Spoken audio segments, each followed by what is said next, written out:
Hello बच्चों, standard fifth chapter number 2 memory storage devices. This chapter covers memory, types of memory, primary memory and secondary memory. ये chapter में हम क्या cover करने वाले memory के बारे में पढ़ेंगे. मेमोरी मीन्स स्टोरेज डिवाइसेस, कि कंप्यूटर में जो भी डेटा स्टोर करता है that is called memory unit और स्टोरेज डिवाइस. तो उसमें भी टाइप्स होंगे मेमोरी के, कौन से टाइप्स है वो हम पढ़ेंगे इस चैप्टर में. और उसमें टाइप्स दिए हैं primary memory and secondary memory, तो उसके अबाउट हम डिटेल में पढ़ेंगे. Memory is a storage area where any data और information can be stored either permanently और टेम्परली. कंप्यूटर में मेमोरी जो है वो एक स्टोरेज एरिया है कि जिसमें कोई भी डेटा और इन्फॉर्मेशन वॉटेवर स्टोर होगा, आइदर परमानेंटली और टेम्परली. या तो वो परमानेंट स्टोर होगा या तो वो टेम्पररी स्टोर होगा. Okay, computer has a very large memory to store vast amount of information. Computer के पास मेमोरी की जो साइज़ है, उस स्टोर करने की साइज़ है वो बहुत ही बड़ी है. वास्ट का मीनिंग होता है लार्ज जैसा होता है. ठीक है, तो लार्ज अमाउंट ऑफ इंफॉर्मेशन को कंप्यूटर है वो स्टोर करके रख सकता है. Information in a computer is stored in the form of strings of zeros and once.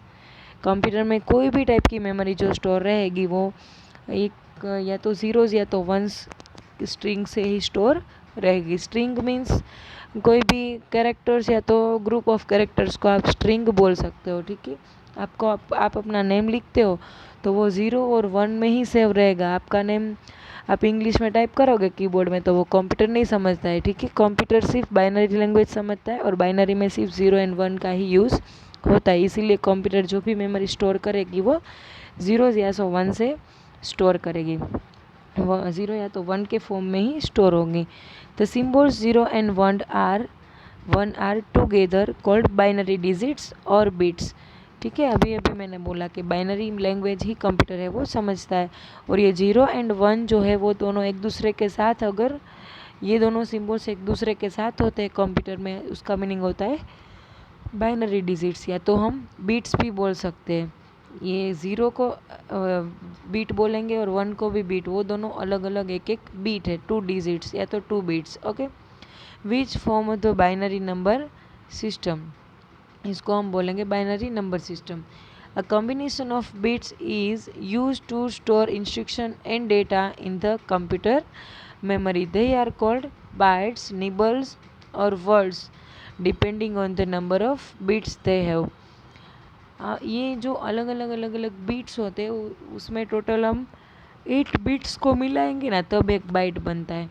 Okay, जैसे कैसे हम आप घर पे मिल्क लेते हो तो वो लीटर में होता है. यस, सो 1 लीटर पूरा नहीं लेना है तो आधा लीटर लेना है तो आधे लीटर को कितने, वो फिर किस में डिवाइड होगा, ग्राम में डिवाइड होता है. ओके, सो ग्राम में डिवाइड करेंगे तो 500 ग्राम मिलेगा हमें. अंडरस्टूड. सो इसमें भी ऐसा होता है, 1 बीट, 1 बीट, 2 बीट, 3 बीट, ऐसे बीट्स में टोटल हम 8 बीट्स को मिलाएंगे तब जाके एक बाइट बनता है.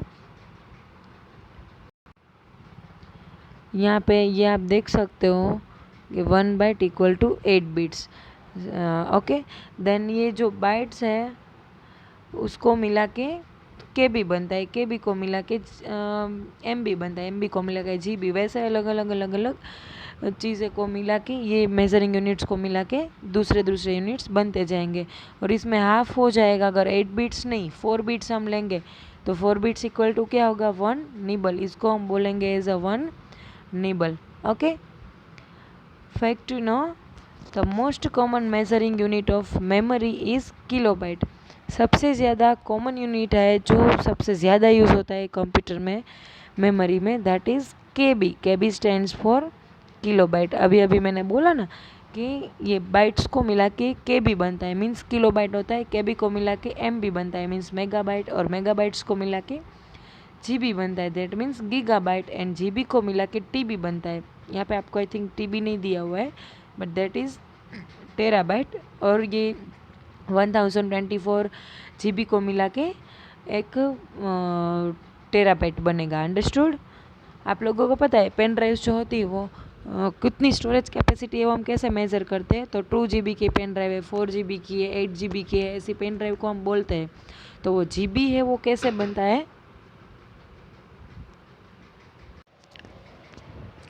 मैं आपको ये चैप्टर कंप्लीट हो ना उसके बाद एक चार्ट बना के आपको होमवर्क के साथ भेज दूँगी, ठीक है? उसमें आपको ये मिल जाएगा कि किसको मिला के कितना KB बनता है, कितना GB बनता है, वो सब।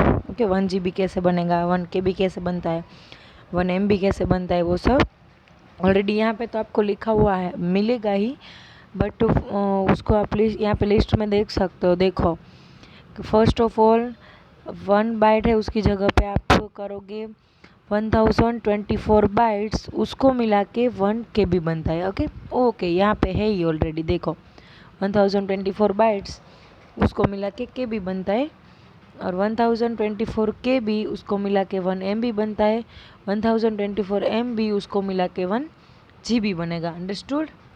तो यहाँ पे जो ये आपको लिस्ट दिया हुआ है वो भी पूरा एक एक लिस्ट के बाद कंप्लीट कर सकते हो। ये यहाँ पे और ये 3 ही दिया है। ओके, और बाइट्स को मिला के ही सारी मेमोरीज है वो बनती है। और सबसे छोटा यूनिट जिसको हम मेजरिंग यूनिट बोल सकते हैं that is bit. Okay okay, उसके बाद है types of memory. The memory of a computer can be divided into 2 categories. First है primary or internal memory and second is a secondary or external memory. First है primary memory, detail में देखते हैं।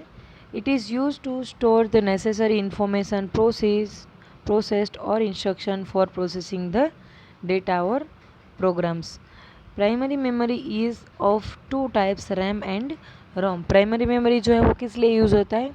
तो कोई भी इंफॉर्मेशन जो ज़रूरत होती है और इंफॉर्मेशन प्रोसेस्ड होती है, और या तो इंस्ट्रक्शन जो है वो प्रोसेस होती है और वो नेसेसरी है, तो वो आपको प्राइमरी मेमोरी में स्टोर होके मिलेगी। और प्राइमरी मेमोरी में भी 2 टाइप्स है, रैम एंड रोम। मतलब ये जो है वो डिवाइसेस के नेम है, हार्डवेयर्स के नेम है जिसमें मेमोरीज स्टोर रहती है, रैम एंड रोम। उसके बारे में हम डिटेल में देखते हैं।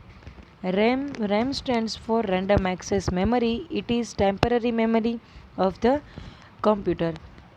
कंप्यूटर में जो रैम है वो टेम्पररी मेमोरी है कि कोई भी डेटा है उसको टेम्पररी स्टोर रखेगा, परमानेंटली स्टोर रखेगा नहीं। अगर आप कंप्यूटर में वर्क करते करते कंप्यूटर बंद हो गया तो रैम में जो भी डेटा स्टोर था रैम पूरी इरेज हो जाती है, क्लियर हो जाती है, और आप जब कंप्यूटर वापस खोलो तब रैम है वो पूरी खाली मिलती है। ओके, उसमें कुछ एक भी डेटा स्टोर रहेगा नहीं। फ्रॉम विच इंफॉर्मेशन और data can be read and right. और उसमें जो भी डेटा होता है वो इन्फॉर्मेशन होती है स्टोर, वो आपको रीड भी कर सकते हो, राइट भी कर सकते हो, देख भी सकते हो और उसको चेंज भी कर सकते हो। राइट करना मतलब चेंज करना, इसमें राइट मतलब ये लिखा हुआ है वो राइट नहीं। Okay, it is volatile memory which means that the information stored in it is lost when the computers power supply is turn off. इसको हम वोलेटाइल मेमोरी भी बोलेंगे बिकॉज वोलेटाइल मीन्स इरेजेबल होता है। और कंप्यूटर, मैंने अभी अभी बोला कि कंप्यूटर का पावर सप्लाई अगर टर्न ऑफ हो जाता है तो कंप्यूटर बंद हो जाएगा, तो इन्फॉर्मेशन जो भी स्टोर है वो लॉस हो जाएगी, दैट मीन्स डिलीट हो जाएगी। It is the main memory and also called as read और राइट मेमोरी। ये कंप्यूटर मेमोरी में जो रैम है उसको हम मेन मेमोरी भी बोल सकते हैं और रीड और राइट मेमोरी भी बोल सकते हैं, बिकॉज उसमें कोई भी डेटा को आप रीड और राइट मीन्स लिख भी सकते हो और चेंज भी कर सकते हो। Understood? So that is called read और write memory. Okay, ROM. Next primary memory is a ROM. ROM stands for read-only memory. Neither the stored information can be changed nor any fresh information can be written in the ROM. देखो, उसके नाम से ही आपको पता चल जाएगा कि read only memory का मतलब क्या है, कि उसमें जो भी मेमोरी है वो आप रीड कर सकते हो, दैट मीन्स उसमें आप देख सकते हो, but neither the stored information can B change. उसमें जो भी इंफॉर्मेशन स्टोर है उसको आप चेंज कर पाएंगे नहीं। साथ में कोई भी इंफॉर्मेशन आप रिटर्न भी नहीं कर पाएंगे, दैट मीन्स उसमें कुछ कॉपी भी आप नहीं कर सकते हैं। हो द इंफॉर्मेशन और data can only be read, उसको आप सिर्फ रीड कर सकते हो, मीन्स देख ही सकते हो जो भी डेटा स्टोर्ड है वो। Okay, it is permanent memory in which the data can not be lost or deleted when power supply is off. ये रोम जो है वो परमानेंट मेमोरी है जिसमें डेटा स्टोर रहता है, वो परमानेंट रहता है, वो कंप्यूटर और पावर सप्लाई बंद होने के बाद डिलीट करेगा नहीं। उसके बाद है secondary memory. To overcome the limitations of RAM secondary memory is used. Secondary memory का यूज़ हमें क्यों करने की ज़रूरत पड़ती है? बिकॉज ऑफ जो रैम है वो मेमोरी है जिसमें आप डेटा स्टोर रख सकते हो, बट वो उसमें डेटा परमानेंटली स्टोर रहेगा नहीं, that's why we need secondary memory. इसके लिए हमें सेकेंडरी मेमोरी की ज़रूरत पड़ती है। तो रैम में जो भी डेटा लिमिटेशंस है उसमें से हम हार्ड डिस्क या तो मतलब सेकेंडरी मेमोरी जो भी है उसमें डेटा स्टोर करके परमानेंट रख सकते हैं। That's why secondary memory is used. It retains and stores the data even after the power supply is off. Secondary memory में आप जो भी डेटा स्टोर करते हो वो data even after power supply is of save करके रखता है, स्टोर करके रखता है कि जब पावर सप्लाई बंद हो जाती है, मीन्स कंप्यूटर जो है वो बंद हो जाता है, उसको पावर नहीं मिलता है और ऑफ हो जाता है, तो भी सेकेंडरी मेमोरी में कोई भी डेटा जो स्टोर किया है वो रहेगा। Secondary memory permits the computer to record information permanently. Okay, secondary memory में कंप्यूटर है वो ऐसी परमिशन देता है कि जो भी रिकॉर्ड आप जो भी डेटा आप इंफॉर्मेशन वट एवर स्टोर करके रखो वो परमानेंटली रहेगा। Since a computers memory is largely temporary in nature, secondary memory is used for bulk storage of programs and data. The secondary storage devices are computer की जो memory है वो temporary data store करके रखती है, ठीक है। और इसमें परमानेंट डेटा स्टोर करने के लिए जो सेकेंडरी मेमोरी है उसमें उसका यूज़ होगा use for bulk storage. Bulk storage का मीनिंग होता है कि बहुत ही ज़्यादा स्टोरेज, लार्ज नंबर में, या तो आप मेन मेमोरी भी बोल सकते हो कि मेन स्टोरेज है।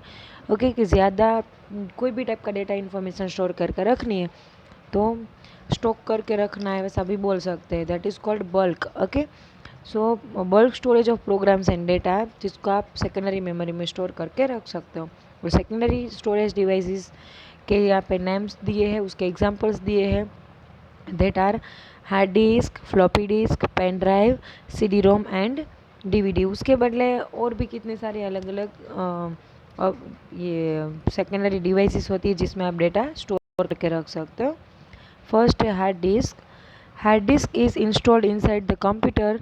It has a large storage capacity. It is a magnetic disk on which the data is stored inside the hard disk.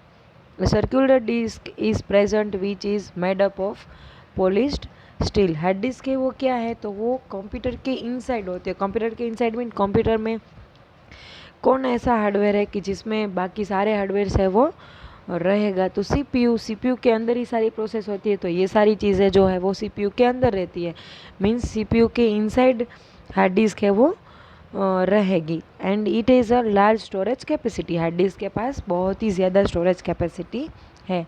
और उसके अंदर क्या यूज़ होता है, तो वो तो मैग्नेटिक डिस्क की बनी हुई होती है और उसमें डेटा स्टोर रहता है मैग्नेटिक डिस्क के ऊपर। और हार्ड डिस्क के अंदर एक सर्कुलर ऐसी डिस्क होती है जो स्टील के थ्रू, पॉलिश किया हुआ स्टील होता है उसके थ्रू बनती है। यहाँ पे ये जो हार्ड डिस्क आपको दिख रही है उसमें ऐसा सर्कुलर डिस्क होती है उसके अंदर जिसमें ये डेटा स्टोर रहता है। And the hard disk is made up of the collection of this disk which are known as platters. जिसके थ्रू ये हार्ड डिस्क बनती है उस कलेक्शंस को हम बोलेंगे प्लेटर्स। ओके, प्लेटर्स का पूरा स्टेक होता है जिसके थ्रू हार्ड डिस्क है वो बनेगी।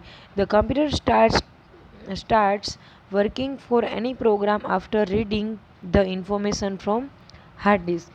कंप्यूटर जब स्टार्ट करते हैं हम उसमें कोई भी टाइप का वर्क करते हैं, एनी प्रोग्राम के ऊपर वर्क करेंगे, तो वो रीडिंग करने के बाद जो भी इंफॉर्मेशन डेटा है वो हम हार्ड डिस्क में से रीड कर सकते हैं, क्योंकि उसको परमानेंटली सेव रहता है और वो परमानेंटली स्टोर सिर्फ हार्ड डिस्क में ही रहता है।